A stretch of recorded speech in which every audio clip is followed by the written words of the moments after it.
Guys, wow.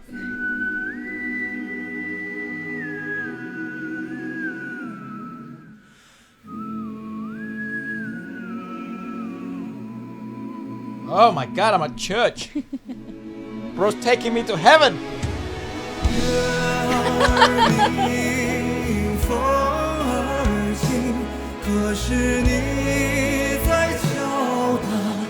Oh, they're not children. I thought they were children. Might as well though.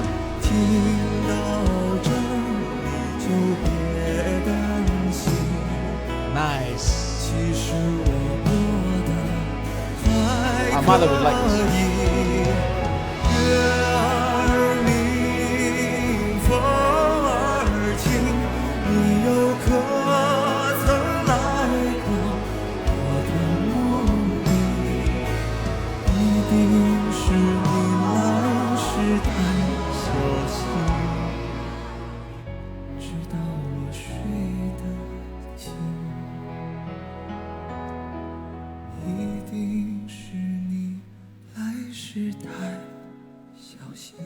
Nice. We know her name, but I don't know her name. Can't remember.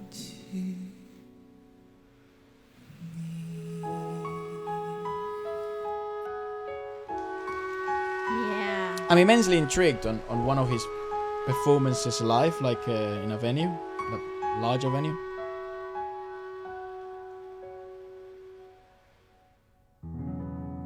Nice. A six suspended. Ooh, very sweet. I like this kid a lot. Okay.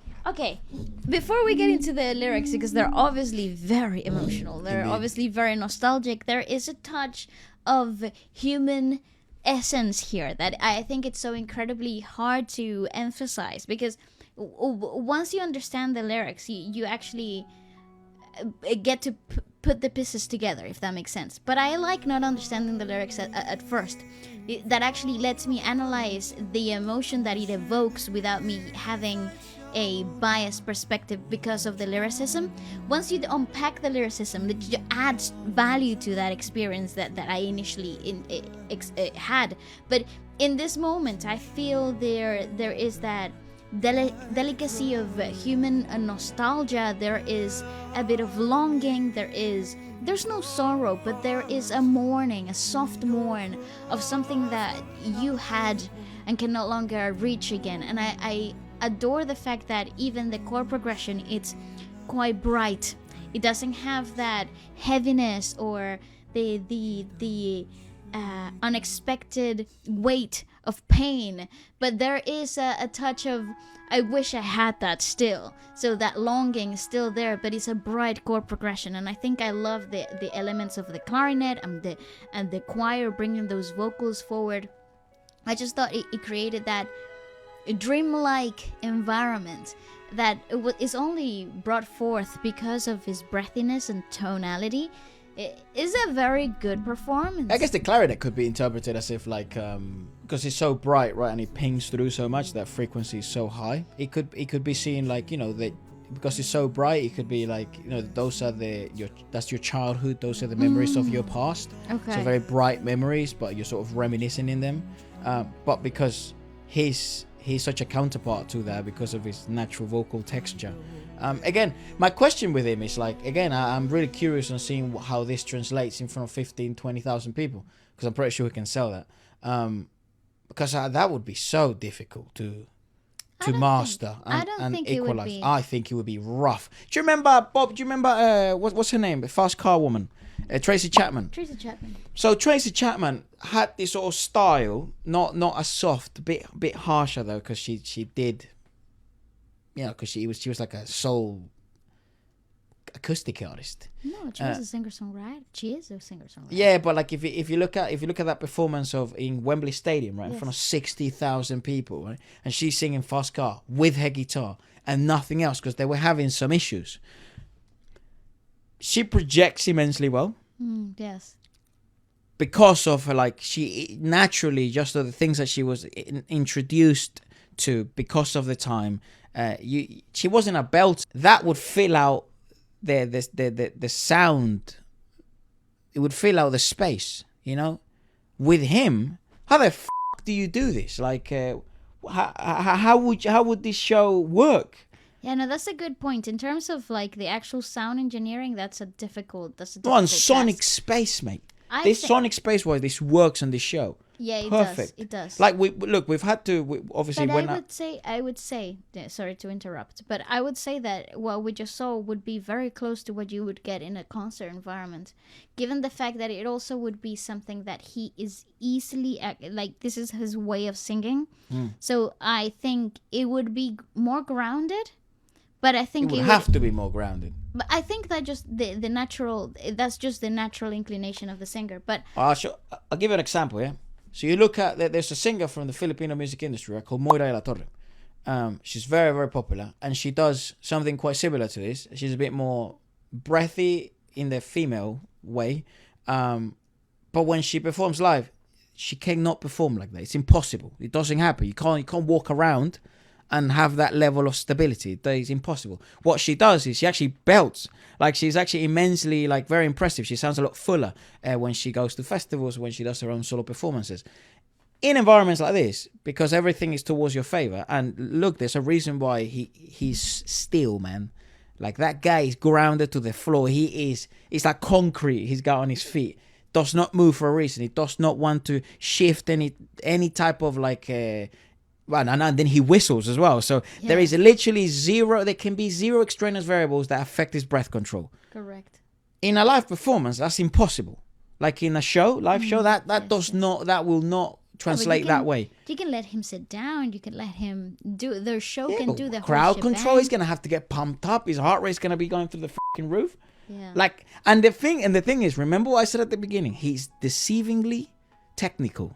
Correct. So I'm very damn intrigued. Like, that would be a show. I'll be like this, just taking notes, just seeing how that guy performs, because he would be really interesting. So perhaps if you've seen him live, let us know, because we're back to reviewing live shows here in the West. So I'm sort of thinking in that manner at the moment. Anyways, let's have a look at the lyrics. From sunrise to sunset, a table laid with a simple meal. A figure is calmly busy. A pair of hands gives the day warmth.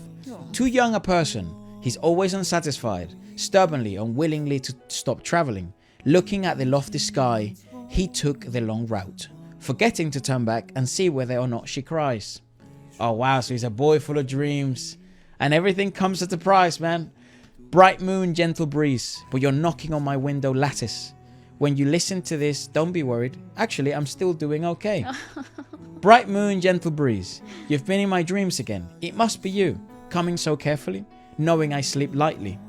Too young a person, he's always unsatisfied, stubbornly willing to stop traveling, looking at the lofty sky. He took the long route, forgetting to turn back and see whether or not she cries. It proceeds to repeat itself. I love that phrase there. It's like a bright moon, gentle breeze, but you're knocking on my window lattice. When you listen to this, don't be worried. Actually, I'm still doing all right. Actually, no, I'm fine. And then it says, it must be you, coming so carefully, afraid I'll think of you again. Oh, has his mom perhaps passed away? Maybe he just gives both songs just give me he's gone away from his hometown. So I think it's just more of a being away from home kind of feeling rather than a mourning aspect. Written and composed by him, arranged by Xiao Xiao and Song Tao, and sung by obviously Bui Mao. A Mum's Cooking is a song written by Bui Mao for his mum. Bui Mao's mother passed away several years ago due to cancer. Yeah, because that phrase there, it must be you coming so carefully, afraid I'll think of you again. Why would you be afraid of thinking of your mother? Oh, well, unless it brings pain. Correct. Yeah, I'm good at this. Good reading it. Anyways, no, you're very smart, mate. Very smart sister. Bui Mao's mother passed away several years ago due to cancer. And at the time, he was also in a very bad, stage in his life. His mother did not see his achievements he made today. Fuck me, that's like my biggest fear. That is literally my biggest fear in life. That's fucked. And this has also become Bui Mao's life regrets. Yeah, you see, he's regretful. And this is what I mean. Like that's why that clarinet seemed to me like it's like a juxtaposition. Well, Maybe the whistling is darker then. No, you know what I thought about the clarinet, because I recently just read a book about this. Yeah. There is a historical romance that I read, but it was set in the First World War. World War. First World War. Yeah, there we go. So in 20s. Yeah, so whenever there was in this town here in Europe, whenever there was an announcement of death, they would announce it with a clarinet. Yeah, that. I thought when I heard the song, I thought, this reminds me of a death kind of like announcement rather than a bright So in China, memory calling. during I mean, I don't know why, I'm telling you this because you guys have told me this, so I'm relaying the information. So in China, during ceremonies, not ceremonies, but what do you call it when someone dies? Funerals? Yeah, in funerals, that's it. In funerals, it's not funny. No, but the fact that you forgot that. I don't know. I was going to say ceremonies of death. I don't think that's what they are. I'm serious. I don't know. So during funerals, they bring out a swoner. So because it pings through like that, the frequency is so high. It's like your heart's whining. How interesting is that? Anyways. So yeah. So clarinet would be like the version of So that. Right? I should have thought about that harder, but Anyways. The song depicts family dishes, simple meal, simple table, and a mum's busy figure in the kitchen in plain language and simple melody. Of course, this sort of moments in everyone's lives, but most specifically his life, carry a ton of emotional baggage. So the morning. That's why the figure, and not that's why it's a shadowy figure. It's a hazy figure. No, it's not. It's a figment of dreams and not a tangible. It's a figment of his memory. Correct. It no longer is. It's not tangible. It's intangible. Isn't but it this crazy hurts. that This is everyone's? pain. This is the craziest bit about life, right? Everyone's parents are gonna die. Isn't that? I think about that sometimes, and I'm like, damn, like what the? And I'm gonna cause. When I have my kids, I'm gonna probably die before they do.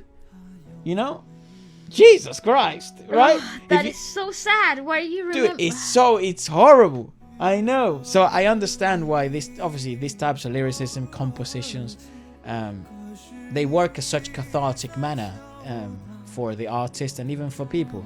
I'm sure this will hit completely different if your parents have passed away. So in that way, I hope you find some type of solace, and you keep fighting strong, and you give everything your parents gave you and more to hopefully the next generation, to your little ones. That's the bizarre beauty of life.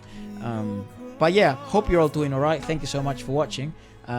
Let us know your thoughts on this, and if you've seen him live, I'm very, very, very interested to us. And your recommendations, and if you have more to do, please leave them down in the comment section below and click that follow button. You know what I'm talking about?